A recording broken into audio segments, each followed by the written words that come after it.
Vamos a saludar al profesor José Vicente Cortés. Vicente, buenos días. Muy buenos días, ¿cómo están? ¿Sí me escuchan bien? Sí, sí, Vicente, aquí te escuchamos muy bien. Ah, bueno, perfecto. Contreras es mi apellido. Ay, qué pena contigo, profesor Vicente. Bueno, les presento a Vicente. Vicente es un gran escritor, es docente de una de las instituciones educativas del distrito.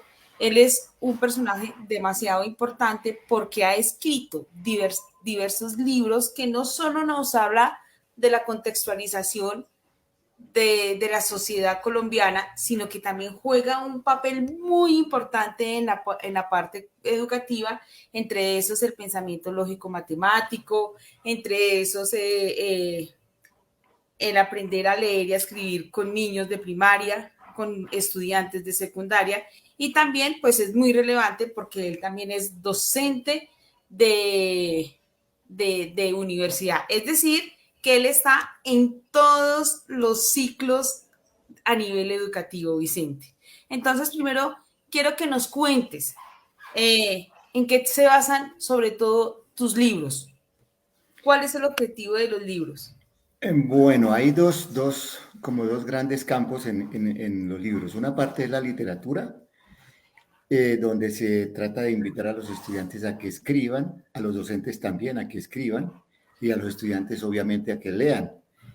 Y la parte del pensamiento lógico-matemático, que es el desarrollo del pensamiento matemático, que es muy importante para nuestra sociedad. Los analistas en el nivel de desarrollo de las competencias para el siglo XXI han estado quejándose bastante porque estamos un poquito colgados en esa competencia matemática que tiene que ver con el desarrollo del pensamiento matemático. Nuestros estudiantes llegan con un nivel en pensamiento matemático un poquito por debajo de lo esperado y entonces el objetivo es pues contribuir al desarrollo de ese pensamiento matemático. Sí, sí, muy bien. Bueno, yo tengo aquí una preguntita. ¿Tienes alguna de las estrategias o nos puedes contar algunas de las estrategias especiales para el desarrollo de pensamiento matemático? O sea, me imagino que en los libros das esa orientación, pero quisiera que nos las contaras acá. Sí, los libros que tengo desde primaria hasta bachillerato son realmente de desarrollo de pensamiento matemático. Están basados en retos matemáticos, en pasatiempos matemáticos, en mostrar la matemática de una manera más lúdica. Y una de las estrategias centrales es trabajar la estrategia del crucigrama, que en matemática se llamaría crucinúmeros, porque el estudiante debe escribir números, debe resolver problemas, leer problemas, interpretar el problema, hacer representaciones del problema, hacer todo el análisis del problema, planteamiento, resolverlo y como respuesta en las claves del crucigrama, en las casillas del crucigrama se deben escribir números que obviamente van a corresponder horizontales con verticales. Se vuelve interesante el reto del crucigrama cuando el estudiante se va dando cuenta que sí están coincidiendo las casillas verticales con las horizontales y eso lo lleva ya a un poquito a la metacognición, a plantearse si está haciendo bien las cosas, si está revisando sus procesos bien.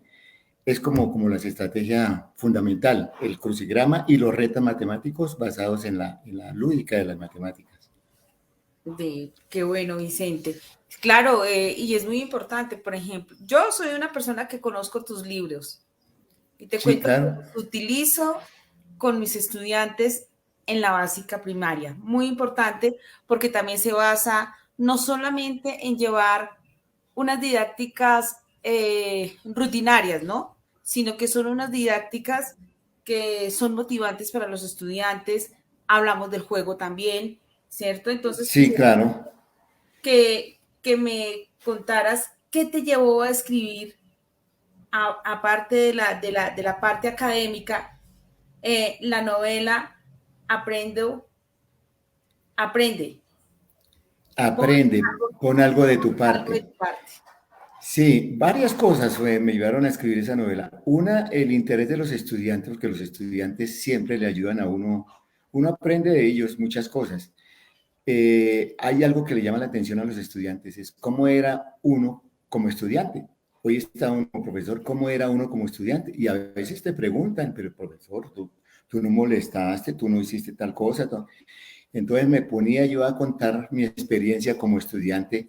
Había perdido un año octavo que me tocó hacer para recuperar ese octavo, para salir adelante, porque en esa época perder un año era una cuestión terrible. Los padres escasos de recursos, pues limitados de recursos, casi no nos daban estudios si uno perdía el año.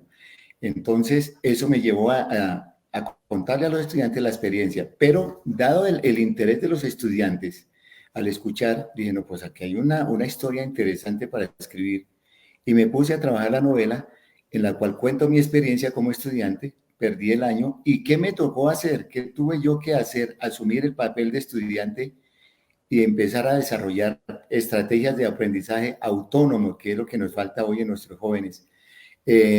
Hábitos de estudio en la casa. Todos los días me sentaba 2 horas a estudiar con la aritmética de Baldor primero, luego con el álgebra de Baldor, luego la trigonometría de Baldor. Yo solito, estudiando y aprendiendo y aprendiendo. Y eso es lo que cuento en la novela. Cómo se hace una estrategia, cómo se construye una estrategia que nos permita consolidar hábitos de estudio y ser unos estudiantes realmente con el famoso aprendizaje autónomo que nosotros a veces hablamos mucho en los colegios, pero que sí es bastante difícil hacer que los chicos lleguen a ese aprendizaje, más cuando estamos llenos de tanta pantalla hoy, ¿no? Las redes sociales y cosas que nos distraen, nos quitan el tiempo. Ser autónomo para el estudio es una cuestión difícil. La novela es eso, una invitación a la autonomía para estudiar. Claro que sí, profesor. Bueno, aquí tengo en mi mano otro libro. Lo que pasa es que tengo ahorita dificultades con la cámara, pero tengo un libro muy importante y es Los árboles dejaron de caminar. ¿Qué encuentran los chicos en este cuento? Porque ya no es una novela, ya no es una rúbrica, sino es un cuento. Sí, es un cuento bastante interesante cuando los árboles dejaron de caminar. Ahí con el título la gente pregunta, bueno, ¿cómo así, profe? ¿Es que los árboles alguna vez caminaron? Claro, es lo que permite la imaginación. La imaginación permite muchísimas cosas, tanto que nos permite preguntarnos eso. Y entonces el cuento es una historia basada en un mundo realmente que antes era un mundo plano, no tenía colores, los colores eran los colores muy básicos, ¿cierto? El blanco, el negro, y entonces en ese mundo plano, pues con esos colores primarios no había combinaciones de colores hasta que algo pasó con el manejo de los árboles, la creación de los árboles, el manejo de los árboles, la acumulación de árboles en manos de algunas personas. Esto es una historia bien, bien bonita que lleva al llamado a cuidado de los árboles, del verde y obviamente del agua, ¿no? Que está ahí eh, amarrado uno de otro. Si no hay agua, si no hay cultivo, no hay árboles, ¿cierto? Y esta leyenda, esta historia, se vuelve hoy muy importante cuando estamos haciendo convocatorias para el cuidado de la Amazonía, por ejemplo, para ganarle espacio a esa reforestación, a la deforestación que están haciendo algunas personas, volver a recuperar esos terrenos, a Ajá. volver a cuidar los bosques, a volver a enriquecer nuestra vegetación y obviamente el agua.